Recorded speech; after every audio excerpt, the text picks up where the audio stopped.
Hello friends, নিয়ে এলাম গরমকালের জন্য একটা কুলফি রেসিপি, অ্যাপেল কুলফি।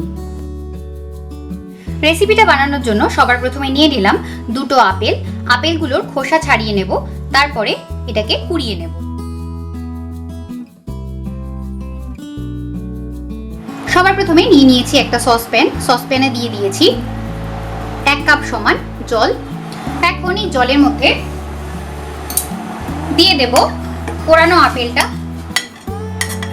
এর মধ্যে ফুটিয়ে নেব পোড়ানো আপেলটাকে। আপেলের কোড়ানিটা ফুটে উঠেছে। এখন এর মধ্যে দিয়ে দেব 1 টেবিলস্পুন সমান চিনি। চিনি খুব বেশি দেওয়ার দরকার নেই, কারণ এরপরে আবারও চিনি ব্যবহার করতে হবে। নিয়ে নিয়েছি একটা কড়াইতে দিয়ে দিয়েছি 1 লিটার সমান দুধ। দুধটাকে ভালো করে ফুটিয়ে 750 ml করে নেব। দুধটা কমে ছোট হয়ে গেছে, দেখতেই পাচ্ছেন। এখন এর মধ্যে দিয়ে দেব 1 কাপ সমান মিল্ক পাউডার। খুন্তি দিয়ে কিন্তু এটাকে বারবার করে নাড়াতে হবে, না হলে লাম্প থেকে যাবে।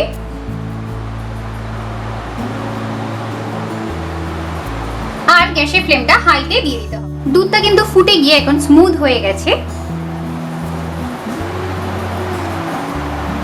লাম্প নেই এখন আর এর মধ্যে।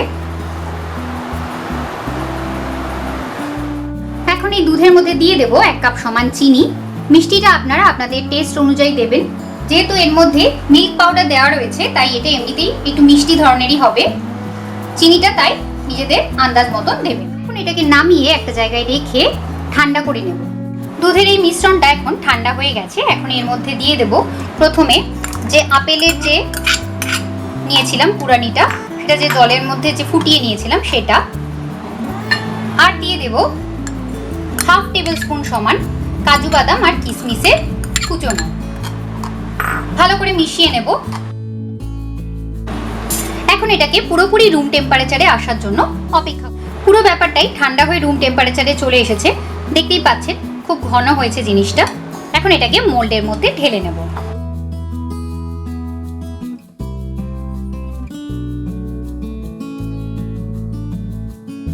এই মোল্ডটাকে এখন 4 থেকে 5 ঘন্টার জন্য ডিপ ফ্রিজে রেখে দিতে হবে। এই মোল্ড থেকে আমি দুটো কুলফি বার করে নিয়েছি। তৈরি হয়ে গেল আমাদের আজকের রেসিপি অ্যাপেল কুলফি।